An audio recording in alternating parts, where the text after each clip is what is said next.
তো hello dear student, কেমন আছো? আই হোপ প্রত্যেকে শুধু ভালো না, ভীষণ ভালো আছো। স্ক্রিনের ওপর একটা প্রশ্ন দেখা যাচ্ছে, তাই না?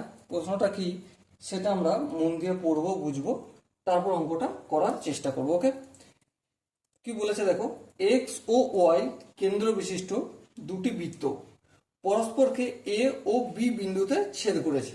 বেশ, এ বিন্দু দিয়ে এক্স ও ওয়াই এর সমান্তরাল সরল রেখা বৃত্ত দুটিকে যথাক্রমে পি ও কিউ বিন্দুতে ছেদ করেছে। P Q equal to 12 centimetre হলে এক্স ওয়াই এর দৈর্ঘ্য কত? দেখ, ধ্যান দিয়ে বুঝবো জিনিসটা। দুটো বৃত্ত, চলো বৃত্ত দুটো অঙ্কন করি। এই একটা বৃত্ত আর হচ্ছে এই আর একটা বৃত্ত। এখানটা ধরো এক্স বিন্দু আর এই বৃত্তটার কেন্দ্র হচ্ছে ওয়াই কেন্দ্র। এবার দুটো বৃত্ত যেখানে স্পর্শ করেছে, ছেদ করেছে একে অপরকে, সেখানটার নাম কি? এ বিন, এখানটা এ আর এখানটার নাম দিচ্ছি বি। ঠিক আছে, এই এ বিন্দু দিয়ে এক্স ওয়াই এর সমান্তরাল, মানে এক্স ওয়াইটা এখানে রয়েছে, হ্যাঁ, এর সমান্তরাল একটা সরলরেখা অঙ্কন করব। এই অঙ্কন করলাম, হ্যাঁ ঠিক আছে। এরপর দেখো, তারা এক্স ওয়াই সরলরেখা বৃত্ত দুটিকে যথাক্রমে পি ও কিউ বিন্দুতে ছেদ করে। এখানটা হচ্ছে পি আর এখানটা হচ্ছে কিউ বিন্দুতে ছেদ করেছে। ওকে, তাহলে এখানে কি বুঝলাম আমরা? পি কিউ সরলরেখাটা সমান্তরাল হচ্ছে এক্স ওয়াই এর, এটা আমাদের মনে রাখতে হবে। ওকে, সো পি কিউটা কতটা বলে দিয়েছে আবার? পি কিউ বলে দিয়েছে আমাদের 12 সেন্টিমিটার। তাহলে নির্ণয় কি করতে হবে? এক্স আর ওয়াই এর দৈর্ঘ্য কত সেটা নির্ণয় করতে হবে। ওকে, বোঝা গেল। এবার নির্ণয় করার আগে আমরা একটা কাজ করব। কি? এই যে এপি,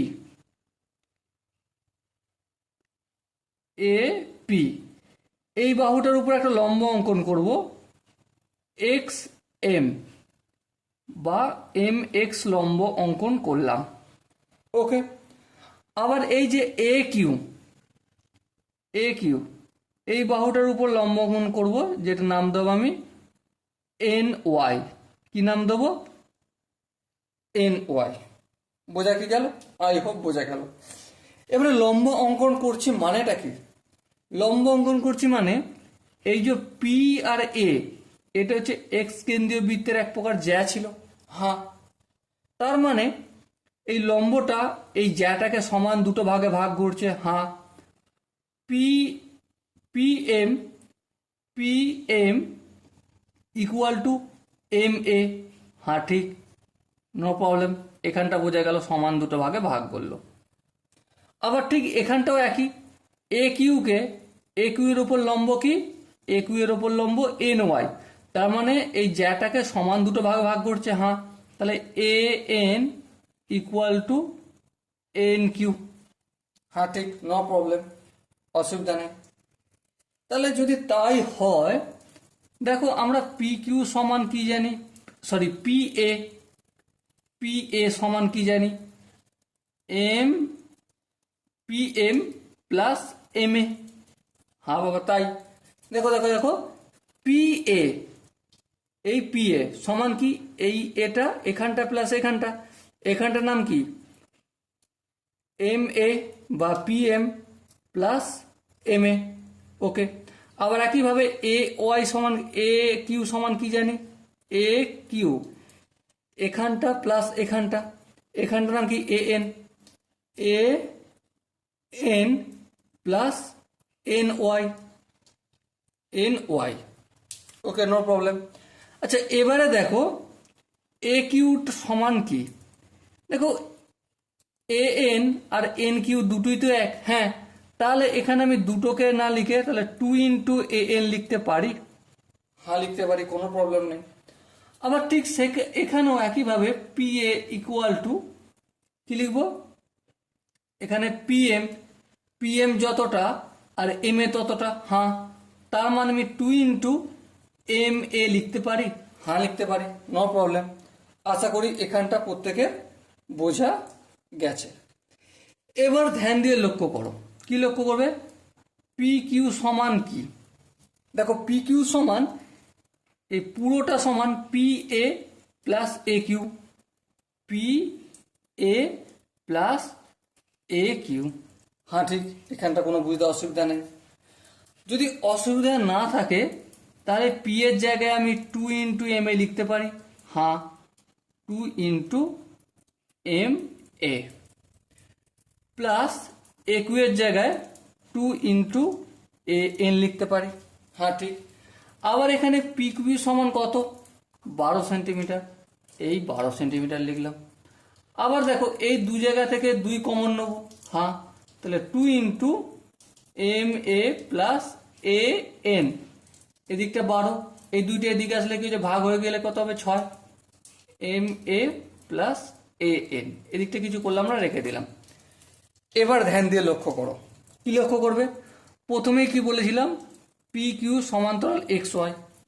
হ্যাঁ, তাহলে পি কিউ সমান্তরাল এক্স ওয়াই যদি হয়, তার মানে এর এম থেকে এন পর্যন্ত যে ডিস্টেন্স সেটা এক্স থেকে ওয়াই পর্যন্ত ডিস্টেন্স।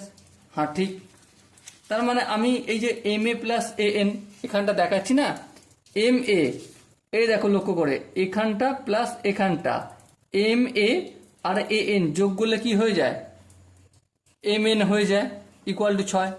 আবার এম এন মানেই কি, এক্স ওয়াই, কারণ এই যে রেখাটা, এই রেখাটা কি লম্ব গেছে, তার মানে এই দিকটা না এদিকে গেছে বেশি, এদিকে গেছে, তাহলে এই যে ডিস্টেন্সটা এই দুটোর ইকুয়াল। হ্যাঁ ঠিক, যদি ইকুয়াল ডিস্টেন্স হয় তার মানে এম এন এই রেখাটার দৈর্ঘ্যটা আর এক্স ওয়াই রেখার দৈর্ঘ্যটা ইকুয়াল, তাহলে এক্স ওয়াইয়ের দৈর্ঘ্য কত পেলাম আমি, 6 সেন্টিমিটার পেলাম। বলো প্রতিটা স্টেপ কি বোঝা গেল? আই হোপ প্রত্যেকের বোঝা গেছে, বুঝতে না পড়ার মতো কোনো জায়গা নেই। আর যদি বোঝা না গিয়ে থাকে তাহলে কমেন্ট সেকশনে জানাতে হবে। ওকে, দেখো বোঝার মতো একটাই জায়গা, এই যে এম এনটা এক্স ওয়াইয়ের সঙ্গে ইকুয়াল, কি করে ইকুয়াল দেখো, এখানটা ভালো করে বুঝিয়ে দিই, পি কিউ আর এখানে আমার এক্স ওয়াই রয়েছে, ঠিক আছে।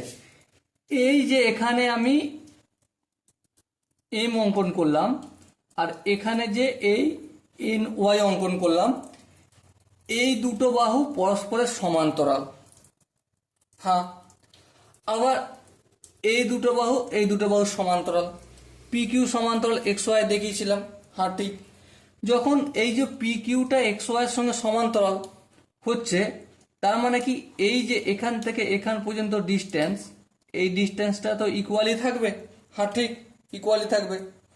তাহলে যদি ইকুয়াল থাকে, এখানটার বিন্দুটার নাম কি এম এন, এম এন সমান কি হবে, এক্স ওয়াই হবে। হ্যাঁ, এক্স ওয়াই হবে, আর আমি এখানে এম এন বের করেছি, এম এন সমান এক্স ওয়াই, ব্যাস গল্প শেষ। Okay, so dear student, I hope এই কোশ্চেনের প্রতিটা স্টেপ বোঝা গেছে। যদি কোনো স্টেপ বুঝতে অসুবিধা থাকে, ডাউট থাকে বা কনফিউশন থাকে, তার জন্য কমেন্ট বক্সটা খোলা রইল। আর দেখা হচ্ছে পরবর্তী সেশনে, ততক্ষণ পর্যন্ত ভালো থেকো, সুস্থ থেকো এবং জয় হিন্দ।